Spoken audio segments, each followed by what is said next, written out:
ಬಡತನ ಅನ್ನೋದು ಎಲ್ಲಾರಿಗೂ ಬಂದ ಬರ್ತೈತ್ರಿ. ನಾವು ಫಸ್ಟ್ ಪೈಲ ಫೌಂಡೇಶನ್ ಹಾಕೋವಾಗ್ರಿ ನಾವ್ ಇನ್ನೊಬ್ರಲ್ಲಿ ಕುರ್ಪಿ ತುಂದ್ ಕೆಲ್ಸಕ್ಕೆ ಹೋಗ್ತಿದ್ರಿ. ಆ ಟೈಮ್ದಾಗ ಈಗ 14 ವರ್ಷ ಇಂದ್ರಿ ಸಂಘ ಮಾಡಾಕ ಧರ್ಮಸ್ಥಳದವ್ರು ಬಂದ್ರಿ. ಬಂದಾಗ ಅದ್ 10 ರೂಪಾಯಿ ತುಂಬಾಕು ನಮ್ಗ ಸ್ಥಿತಿ ಇರಕಿಲ್ಲ ಅಂತ ಬ್ಯಾಡಪ್ಪ 10 ರೂಪಾಯಿ ನಾವ್ ಎಲ್ಲ ತುಂಬನು ಕೆಲ್ಸೂ ಇಲ್ಲ ಅಂತೇಳಿ ಅಷ್ಟಾಗಿ ಒಂದ್ ಮಾಡಿ ನೋಡ್ರಿ ಅಂತೇಳಿ ಮಾಡಿದ್ರಿ ಅವ್ರ.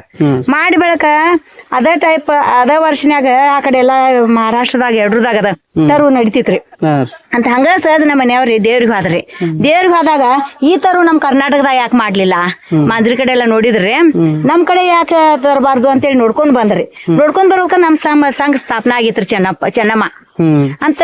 ಏನ್ ಮಾಡಿದ್ರಿ ನಾವ್ ಒಂದ್ 4 ಕಬ್ಬು ತಗೊಂಡ್ ಕುರ್ಪಿಲೆ ಕಟ್ ಮಾಡಿ ಇಂತ ಟ್ರೇದಾಗ ತಗೊಂಡ್ ಅಲ್ಲಿ ಹಳೆ ತಗೊಂಡ್ ಬಂದಿವ್ರಿ. ಇಸ್ಕೊಂಡ ಈ ಗೊಬ್ಬರ ಸಿಗ್ಲಿಲ್ರಿ ನಮ್ಗ. ತಿಪ್ಪ್ಯಾನ್ ಗೊಬ್ಬರ ಕೆದ್ರಿ ಹಾಕಿದ್ರಿ. ಅಂದ್ರೆ ಮನ್ಯಾಗ ತಟ್ಟಿನ ಚೀಲ ಹಾಕಿ ನೋಡಿದ್ರಿ. ನೋಡಿದ್ ಒಂದ್ 5 ಟ್ರೇ ಮಾಡಿದ್ರಿ. 5 ಟ್ರೇ ಚಲೋನ ಬತ್ರಿ ನಮ್ಗ. ಅಂದ್ರ ಅದನ್ನ ಧರ್ಮಸ್ಥಳ ಸುಸ್ಥಿರ ಬೇಸಾಯ ಅಂತೇಳಿ ಅವ್ರು ನಿಮ್ ಹೊಲ್ದಾಗ ಮಾಡಿ ನೋಡ್ರಿ ಅಂತೇಳಿ ನಮ್ಮಲ್ಲಿ ಸ್ಥಾಪನಾ ಮಾಡಿದ್ರಿ. ಅರ್ಧ ಎಕರೆ ನಮ್ಮಲ್ಲಿ ಮಾಡಿಕೊಟ್ರಿ. 50,000 ಇದನ್ನ ಕೊಟ್ರಿ ನಮ್ಗ ಲೋನ್. ನೀರು ಇರಕಿಲ್ರಿ ನಮ್ಗ. ನೀರ್ ಇರಕಿಲ್ಲ. 50,000 ರೂಪಾಯಿ ಲೋನ್ ತೆಗದ ಒಂದ್ ಬೋರ್ ಹಾಕ್ಸಿದ್ರಿ ಮನಿ ಮುಂದ ಅಂತ. ಅಷ್ಟ ಒಂದ್ ಬೋರ್ 1 ಇಂಚ್ ನೀರ್ ಬಿತ್ರಿ. ಅದ ಡ್ರಿಪ್ ಮುಖಾಂತರ ನಾವ್ ಅರ್ಧ ಎಕರೆ ಲಾವಣಿ ಮಾಡಿದ್ರಿ. ತರುವ ಹಚ್ಚೇರಿ ಈ ಟೈಪ್ ಮಾಡ್ಕೊಂಡ ತರುವ ಹಚ್ಚಿ ಮಾಡ್ಕೊಂಡ್ರಿ. ಅದ್ರಾಗ ಏನ್ ಮಾಡಿದ್ರಿ ನಾವ ಸಾಲಿನಿಂದ ಸಾಲ 4 ಫುಟ್ರಿ.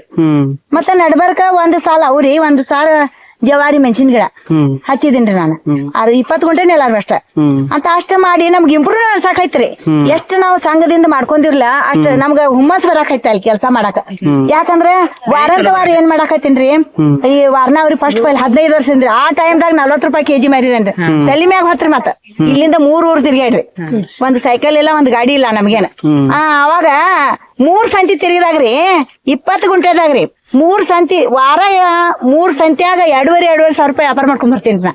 ಬರೀ ಅವ್ರೇದ್ರಿ ಜವಾರಿ ಮೆಣಸಿನ್ಕಾಯಿ ಬೇರೆ ಮತ್ತ. ಅದ ಹಿಂಗಾಗಿ ಕಬ್ಬಿನಕಿಂತ ಹೆಚ್ಚು ನಂಗೆ ಉಳಿತಾಯ ಅಲ್ಲಿ. ಇಳುವರಿ ಹೆಚ್ಚಾಗಿ ನಮ್ಗೆ ಇಂಪ್ರೂವ್ ಆತ್ರಿ. ಇಂಪ್ರೂವ್ ಆಗಿ ಮನಿನೂ ಇರಕಿಲ್ರಿ. ಅಷ್ಟ್ ಮಾಡ್ಕೊಂಡು ಎಲ್ಲಾ ಒಂದ್ ಸಣ್ಣ ಮನಿ ಕಟ್ಕೊಂಡ್ರಿ. ಮತ್ತ ಸಣ್ಣ ಮನಿ ಕಟ್ಕೊಂಡು ಆಮ್ಯಾಗ ಈ ಧರ್ಮಸ್ಥಳದವ್ರು ಬಂದ ಮತ್ತ ನಮ್ಮಲ್ಲೇನ ಸ್ಥಾಪನಾ ಮಾಡಿ ಇದು ಏಳಿಗೆ ಆತ್ರಿ. ಇಲ್ಲೇ ಸ್ಥಾಪನಾ ಮಾಡಿ ಚಲೋ ಆದ್ರಿ. ಚಲೋ ಆದ ಬೆಳಕ್ರಿ ಅಂದ್ರ ಇದನ್ನ ಮಾಡೋದ್ರಿಂದ ಕೆಟ್ಟ ಯಾವ್ದು ಆಗಂಗಿಲ್ರಿ. ಲಾಭ ಐತೆ. ಯಾವ್ದು ಕೆಲಸ ಮಾಡ್ರಿ ಇದ ಬೇಸಾಯದಿಂದ ಮಾಡಬಾರ್ದು ಅಂತೇಳಿ ಹಿಂಗೇನಿಲ್ಲ. ಯಾವ್ದಾರ ಕೆಲಸ ಮಾಡ್ರಿ ಈ ಹುಮ್ಮಸ್ಲೆ ಮಾಡ್ರಂತೂ ಬಹಳ ಚಲೋ ರೀ. ಮಾಡ್ಬೇಕ್ರಿ. ಇದರಿಂದ ನಾವು ಜೀರೋದಿಂದ ಹೀರೋ ಅಂದ್ರೆ ಹೇಳಾಕ ಹತ್ಬಾರ್ದು ಅಷ್ಟು ಇಂಪ್ರೂವ್ ಆಗಿದೇವ್ರಿ ನಾವು. ಅಂದ್ರೆ ಇಲ್ಲಂದ್ರೆ 30 ಲಕ್ಷ ಮನಿ ಕಟ್ಕೊಂಡ್ರಿ. ಇದ ಧರ್ಮಸ್ಥಳ ಇತರದಿಂದ ರೀ ಲೋನ್. ಈಗ 3 ಲಕ್ಷ ಲೋನ್ ಅದಾವ್ರಿ ನಾವು ಒಂದ್ ಮನ್ಯಾಗ. 3 ಲಕ್ಷ ಲೋನ್ ಐತ್ರಿ ನಮ್ಮ ಮನ್ಯಾಗ. ಖರೆ ವರ್ಷ ಕರೆಕ್ಟ್ ಕಟ್ತೇವು. ಇವರೆಲ್ಲಾ ಸಂಘದವ್ರ ಮತ್ ನಮ್ಮವ್ರು ಹೊರಗಿನವ್ರು ಯಾರು ಇಲ್ಲರಿ.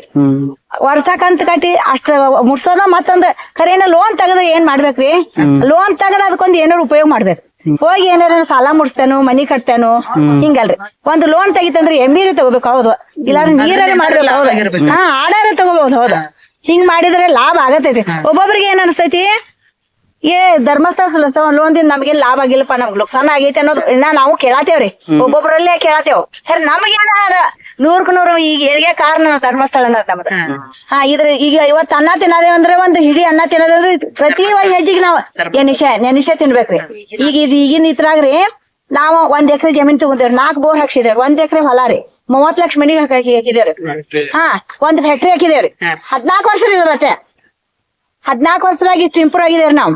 ಆಮ್ಯಾಗ ಇದು 45,000 ಕೊಟ್ಟು ಇದು ಪಾಳೆಯಲ್ಲಿ ಹೊಲ ಮಾಡಿದೇವ್ರಿ. ಈ 10 ಎಕರೆ ಜಮೀನ್ ನನ್ ಕೈಯಾಗ ನಾನ ನಡೆಸ್ತೇನ್ರಿ. 8 ಮಂದಿನ ತಗೊಂಡ್ 10 ಎಕರೆ ಜಮೀನ ಇಷ್ಟ ಮಂದಿನ ತಗೊಂಡ್ ಹೆಣ್ಮಕ್ಳು ತಗೊಂಡ್ ಹೊಲ್ದಿಂದ ಎಲ್ಲ ಕೆಲಸ ಮಾಡ್ಕೊತ ನಡೆಸ್ತೇನ್ರಿ.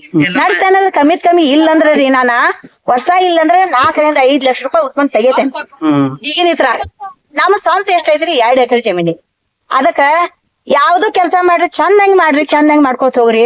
ಮತ್ ನೀವು ತಗೊಂಡ್ ಕೇಸಿ ಬಂಗಾರ ತಗೋನಿ, ಬೆಳ್ಳಿ ತಗೋನಿ ಹಿಂಗ್ ಮಾಡ್ಬ್ಯಾಡ್ರಿ. ಇಂಪ್ರೂವ್ ಆಗ್ರಿ. ಕಬ್ಬಿನ ಈ ತರ ನಮ್ಮಲ್ಲಿ ಹಾಕ್ಸಲ್ತೇವೆ ನಾವ್ ಅನ್ನಂಗಿಲ್ಲ.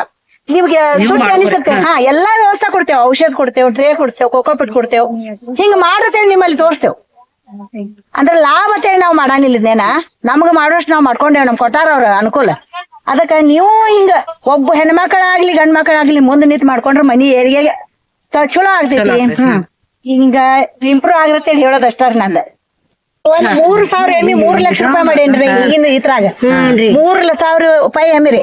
ಸಾದಾ ಎಮ್ಮಿ ತಗೊಂಡ್ ಅದಕ್ 3 ಬೀಜ ಹಾಕ್ಸ್ರಿ 8 ಎಮ್ಮಿ ತಯಾರು ಮಾಡಿದೇನ್ರಿ 1 ಲಕ್ಷ ರೂಪಾಯಿದು. ಈಗ ಸದ್ಯ ನಮ್ಮ ಮನ್ಯಾಗ ನೋಡ್ರಿ ನೀವು 3 ಲಕ್ಷದ್ದು 4 ಎಮ್ಮಿ ಅದಾವ್ರಿ. 3,000 ಎಮ್ಮಿ ರೀ ಇನ್ನ ಮತ್ ಹರ್ಯಾಕ್ ಕರಗ್ರಿ 2 ಮಲಿ ಕುಡಿಸ್ತೇವ್ರಿ. ನಾವೇನ್ ಮಂದಿಗೆ ಜಗ್ ಕಟ್ಟಂಗಿಲ್ರಿ. 2 ವರ್ಷಕ್ಕೆ ಕರು ಗಬ್ಬ ಹೋಗ್ಬೇಕ್ರಿ. 5 ಲೀಟರ್ ಹಾಲು ಕೊಡ್ತೈತ್ರಿ ಅದ. 5 ಲೀಟರ್ದಾಗ ಅದಕ್ಕೆ 2.5 ಲೀಟರ್ ಹಾಲು ಬಿಡ್ತೇನ್ರಿ ನಾ 3 ತಿಂಗಳ. ಈಗ 1 ತಿಂಗಳ ಕರ ಜಗ್ ಕಟ್ಟಾಕ ಬರೋದಿಲ್ರಿ ನಮಗ್. ಅಷ್ಟು ಚಂದ ಬೆಳೆಸ್ತೇವ್ರಿ. 2 ಮಲಿ ಬಿಟ್ಟಿರ್ತೇವೆ. ಸುಮ್ ನಮ್ಮ ಮಕ್ಕಳ ಜೋಪಾನ ಮಾಡಿದಂಗ ಎಷ್ಟು ಜೋಪಾನ ಮಾಡ್ತಿರ್ಲಿಲ್ಲ. ನೀವು ಜಗ್ಗೋದು ಕಟ್ಟೋದು ಡೈರಿ ಹಾಕೋದು ಅದೇನು ಉಪಯೋಗ ಇಲ್ರಿ. ನೀವ ಅದನ್ನ 3 ತಿಂಗಳು ಹಾಕಿ ನೋಡ್ರಿ 2 ವರ್ಷಕ್ಕೆ ಕರ ಇಷ್ಟು ಉಪರ್ ಬರ್ತೈತ್ರಿ. ಎಷ್ಟ್ ಲಾಭ ಕೊಡ್ತೈತ್ರಿ. ನಾವ್ ಅದರಿಂದನ ಒಂದ್ ಎಮ್ಯಾಗನ ಒಂದ್ ಮಾರ್ತೇವ್ರಿ. ಮುಂದಿನ ಮಾರ್ತೇವ್ರಿ, ಹಿಂದಿನ ಇಟ್ಕೋತೇವ್ರಿ. 3,000 ಎಮ್ ರೀ. 8 ಲಕ್ಷ ರೂಪಾಯಿ ಎಮ್ ಐತ್ರಿ ನಮ್ಮಲ್ಲಿ. ಟೋಟಲ್ ಲೆಕ್ಕ ತೆಗದ್ರ 14 ವರ್ಷದಾಗ್ರಿ ಇದು. 14 ಲಕ್ಷ ರೂಪಾಯಿ 14 ವರ್ಷದಾಗ್ರಿ 8 ಲಕ್ಷ ರೂಪಾಯಿ ದನ ನಮ್ಮ ಮನ್ಯಾಗ್ರಿ. 3,000 ಕೊಟ್ಟು ಒಂದ್ ಎಮ್ಮಿ ತಂದದ್ ಬರೇ ನಮ್ಮ ಮನ್ಯಾಗ. ಅಂದ್ರ ಮಾಡ್ಬೇಕಾದ್ರ ಮನುಷ್ಯ ನಮ್ ಮಕ್ಕಳಿಗೆ ಹಂಗ ನಾವ ತುಪ್ಪ ಹಾಲ ಹಿಂಗೆಲ್ಲ ಉಣಿಸ್ತೇವ್ರಲ್ಲ ಹಂಗ ಅವು ಮಕ್ಕಳ ನಮ್ ಕೈಯಂದ್ ಬಾಯಂದ್ ಶೇಂಗಾ ಎಲ್ಲಾ ಹಾಕೋದ್ರಿ. ಯಾಕ ದನ ಐತಿ ಬಿಡ ಅದಕ್ಕೇನ್ ಸುಮಾರು ಹಾಕ್ಬೇಕು ಹಂಗ ಅದು ವಿಚಾರ ಇರ್ಬಾರ್ದು ನಮ್ಮಲ್ಲಿ. ಶೇಂಗಾ ಇರ್ಲಿ ಓದಿರ್ಲಿ ಏನಾರ ಸ್ವಲ್ಪ ಮಕ್ಕಳ ಅದು ಮಕ್ಕಳಲ್ಲ ನಮ್ ಮಕ್ಕಳು ಸರಿ. ಅವು ಸಣ್ಣ ಮಕ್ಕಳ ನಾವ್ ಈಗಾದ್ರೂ ಚಪಾತಿ ಮಾಡಾಕತ್ರಿ ಆ ಕರಿಗೆ ಹೋಗಿ ಒಂದು ಉಂಡಿ ಹಾಕೇ ಬರ್ತೇವ್ರಿ. ಯಾಕಂದ್ರ ಅಷ್ಟ್ ಚಂದ ಜೋಪಾನ ಮಾಡ್ತೇವಂದ್ರ ಅವು ನಮ್ಗ ಫಲ ಕೊಡತಾವ್ರಿ. ಯಾವ ಉದ್ಯೋಗ ರೀ ಆಡ್ಮರಿ ಆಗ್ಲಿ ಏನಾಗ್ಲಿ ನೀವು ಮಾಡಾಕತ್ರ ಉತ್ಪನ್ನ ಅಂತೂ ನಾವ್ ಎಷ್ಟ್ ಹಸ್ಕೋತೀವಲ್ಲ ಅಷ್ಟ್ ನಮ್ಗ್ ಲಾಭದಾಯಕ ಇರ್ತೈತಿ. ಹಿಂಗ ಎಲ್ಲಾರು ಮಾಡ್ಕೋತೇವ್ರಿ. ನೌಕರಿ ಇರ್ಲಿ ಮತ್ತ ನೀವು ರೈತರಿರ್ಲಿ ನೌಕರವ್ರ ಇರ್ಲಿ ಯಾವ್ದು ಮಾಡಬಾರ್ದು ಅಂತ ಏನ್ ಇದನ್ನಿಲ್ರಿ. ಕಂಡೀಷನ್ ಏನು ಹಾಕಿಲ್ಲಲ್ರಿ. ಮಾಡಬೇಕ ತಮ್ಮ ಕೈಲಾದಷ್ಟು ನಾವು ಉಂಡಷ್ಟ್ರೆ ನಾವ್ ಹೊರಗೆ ತೆಗಿಬೇಕಂದ್ರೆ ನಮ್ಮ ಮನ್ಷ್ಯಾಗ ನಾವು 3 ಹೊತ್ತು ಉಣ್ತೇವಲ್ಲ ಇದ್ರೆ ನಾವು ಹೊರಗೆ ತೆಗಿಬೇಕಂದ್ರೆ ನಮ್ ತಲೆಯಾಗ ನಮ್ಗೆ ಇರಬೇಕ್ರಿ. ಇದನ್ನ ನಾವು ಪ್ರತ್ಯುಪಕಾರ ಆಗಿ ಇದ್ರಲ್ಲೇ ಬಿಟ್ಟಿಲ್ಲ ತಿನ್ನಿಲ್ಲಪ್ಪ ಅನ್ನೋದು ನಮ್ಮ ಮನ್ಸಿಗೆ ಇರಬಾರ್ದ್ರಿ. ಅಷ್ಟ ನಾ ಇವತ್ತು ಊಟ ಮಾಡಿದೇನೆ ಇದನ್ನ ಭೂಮಿಗೆ ದುಡಿಬೇಕು. ಇದು ಮನ್ಷ್ಯಾಗ ಯಾರು ಇರ್ತೈತ್ಲಿ ಅವ್ರು ಇಂಪ್ರೂವ್ ಆಗೇ ಆಗ್ತಾರ. ಹಿಂಗ ಎಲ್ಲಾರು ಮಾಡ್ಕೋತೇವ್ರಿ. ಎಲ್ಲಾರು ಸುಧಾರಣೆ ಆಗ್ರಿ ಅನ್ನೋದ ನಮ್ದ್ರಿ. ನೋಡ್ರಿ ನೀವು ಧರ್ಮಸ್ಥಳದಿಂದ ಕೃಷಿ ಅಧ್ಯಯನ ಪ್ರವಾಸ ಏನ್ ಬಂದಿರಲ್ರಿ. ಕೃಷಿ ಅಧ್ಯಯನ ಪ್ರವಾಸ ಇರೋದು ಇದಕ್ಕ. ನೋಡ್ರಿ ನೀವು ಸಾಲ ತಗೊಂಡ್ ಏನ್ ಮಾಡ್ತೀರಿ, ಅವ್ರ ಅಮ್ಮಾರ ಸಾಲ ತಗೊಂಡ್ ಹೆಂಗ್ ಅಭಿವೃದ್ಧಿ ಆಗ್ಯಾರು, ನೀವು ಸಾಲ ತಗೊಂಡ್ ಇವ್ರಂಗ ಅಭಿವೃದ್ಧಿ ಹೊಂದಬೇಕನ್ನೋ ಉದ್ದೇಶದಿಂದ ಧರ್ಮಸ್ಥಳ ಪೂಜಾರಿ ಏನ್ ಮಾಡ್ಯಾರಪ್ಪ ಅಂತ ಪ್ರತಿ ತಾಲೂಕಿಗೂ ಧರ್ಮಸ್ಥಳದಿಂದ ಕೃಷಿ ಅಧ್ಯಯನ ಪ್ರವಾಸ ಅಂತ ಹಮ್ಮಿಕೊಂಡಾರ. ನೋಡ್ರಿ ನೀವು ಸಾಲ ತಗೊಂಡ್ ಎದಕ್ ಯೂಸ್ ಮಾಡ್ರಿ ಅನ್ನೋದು ಇಂಪಾರ್ಟೆಂಟ್ ಗಿತ್ತನೋ ಅವ್ರು ಏನ್ ಮಾಡ್ಯಾರ ಅನ್ನೋದು ನೀವು ನೋಡ್ಕೊಂಡ್ ನೀವು ಹಂಗ ನೋಡ್ರಿ ಹೊಲ ಇದ್ದವ್ರು ನರ್ಸರಿನ ಮಾಡ್ಬೇಕಂತ ಏನಿಲ್ಲ ಗೊತ್ತೈತ್ರಿ. ಯಾವ ಸಾಲ ಉದ್ದೇಶಕ್ಕೆ ಸಾಲ ತಗೋತಿರಲ್ರಿ ಅದ ಉದ್ದೇಶಕ್ಕೆ ಯೂಸ್ ಮಾಡ್ಕೊಂಡ್ರೆ ನಿಮಗ ಉತ್ತಮ ಲಾಭವನ್ನ ಗಳಿಸಬಹುದು. ರಗಡ್ ಮಾಡ್ಕೊ ಉದ್ಯೋಗ ಮಾಡ್ಕೋಬಹುದ್ರಿ. ಕೆಲವೊಬ್ರು ನೋಡ್ರಿ ನಿಮ್ಮ ರಾಯಭಾಗದಲ್ಲಿ ಇದಾರ್ರಿ ರೊಟ್ಟಿ ಮಷಿನ್ ಹಾಕಿದಾರ್ರಿ, ಶಾವಿಗೆ ಮಷಿನ್ ಹಾಕಿದಾರ್ರಿ. ಕೆಲವೊಬ್ರು ನರ್ಸರಿನೂ ಮಾಡ್ಕೊಂಡಾರ ನಮ್ಮಲ್ರಿ. ಹಂಗ ನೀವು ಅವ್ರ ಅಮ್ಮಾರ್ ನೋಡ್ರಿ 2011ರಾಗ ನಮ್ ಧರ್ಮಸ್ಥಳ ಸಂಘ ಈ ಕಡೆ ಸ್ಥಾಪನೆ ಆಗೈತ್ರಿ. ಅವಾಗಿಂದನೂ ಅವ್ರ ಪ್ರತಿ ಸಾಲನು ಏನ್ ಧರ್ಮಸ್ಥಳದಿಂದ ಪ್ರಗತಿ ನಿಧಿ ಏನ್ ಪಡಿತಾರಲ್ರಿ ಪ್ರತಿ ಸಾಲಕ್ಕೂ ಅವ್ರು ಏನಾರು ಒಂದು ಅಭಿವೃದ್ಧಿ ಮಾಡ್ಕೊತ ಬಂದಾರ. ಬರೋದ್ರಿ ಅವ್ರು ಹೇಳೋದ್ ಪ್ರಕಾರ ನೋಡ್ತಂದ ನೋಡ್ರಿ ಅವ್ರಲ್ಲೇನ ನೋಡ್ರಿ 4ರಿಂದ 5 6ರಿಂದ 7 ಆಳುಗಳು ಅವ್ರಲ್ಲೇ ಅವ್ರ ಕೈಯಾಗ ದುಡಿತಾರ. ಗೊತ್ತಾತ್ರಿ ಅವ್ರ ದುಡಿ ಹಂಗ ಮಾಡ್ಕೊಂಡಾರ ಅವ್ರು. ಇದೊಂದ್ ನರ್ಸರಿ ಇವ್ರ ನರ್ಸರಿ ನೋಡ್ರಿ ಇಲ್ಲಿ ಅಲ್ಲನಗೌಡ್ರ ಪಾಟೀಲ್ ಅವ್ರ ನರ್ಸರಿ ಅಂದ್ರೆ ಇಲ್ಲೆಲ್ಲಾ ಪ್ರಸಿದ್ಧ ಆಗೈತ್ರಿ. ಅವ್ರು ಗೊತ್ತಾತ್ರಿ ಒಳ್ಳೆ ಮಾಹಿತಿ ಕೊಡ್ತಾರ್ರಿ. ಬಂದವ್ರಿಗೆ ಯಾರಿಗೂ ಒಬ್ರಿಗೂ ಸೀಟಿಗೆ ಬರೋದಿಲ್ರಿ. ಒಳ್ಳೆ ಮಾಹಿತಿ ಕೊಡ್ತಾರಿ. ನೀವು ಹಿಂಗ ಅಭಿವೃದ್ಧಿ ಆಗತ್ತೆ ಮಾಹಿತಿ ಹೇಳ್ತಾರ್ರಿ. ಕೆಲವೊಬ್ರು ನರ್ಸರಿಗೆ ಹೋದ್ರೆ ಏನ್ ಮಾಡ್ತಾರಿ ಯಾರು ಹೇಳುದಿಲ್ರಿ, ಮಾಹಿತಿ ಹೇಳುದಿಲ್ರಿ. ಯಾಕಂದ್ರೆ ನಮ್ದ್ ನೋಡಿ ಅವ್ರು ಹೋಗಿ ಮಾಡ್ತಾರ ಕೆಲವೊಂದು ಉದ್ದೇಶ ಇರ್ತೈತ್ರಿ. ಆಗ ಇವ್ರ ಏನಿಲ್ಲ ನಾವ್ ಎಷ್ಟು ಜನ ಪ್ರವಾಸಕ್ಕೆ ಕರ್ಕೊಂಡ್ ಬಂದ್ರು ಅವ್ರು ಏನ್ ಮಾಡ್ಯಾರಪ್ಪ ಅಂದ್ರ ಒಳ್ಳೆ ಮಾಹಿತಿನ ಹೇಳಿದಾರಿ. ನೀವು ಹಿಂಗ್ ಮಾಡ್ಕೊರಿ. ಪಾಪ ಅವ್ರ ಅಲ್ಲನಗೌಡ್ರು ಇವ್ರ ಯಜಮಾನ್ರವ್ರ ಅಲ್ಲನಗೌಡ್ರು ಏನ್ ಮಾಡ್ತಾರಪ್ಪ ಅಂದ್ರ ನೀವ ಏನಾರು ಮಾಡ್ತಂದ್ರ ನಾನ ಬಂದ್ ಮುಂದೆ ನಿಂತು ನಿಮ್ಗೆ ಮಾಹಿತಿ ಹೇಳ್ತಂದ್ರಿ ಅದ್ ಪಾಪ ಅವ್ರ ಹೊಲಕ್ ಸರಿಯಾಗಿ ವಿಸಿಟ್ ಮಾಡ್ತಾರ.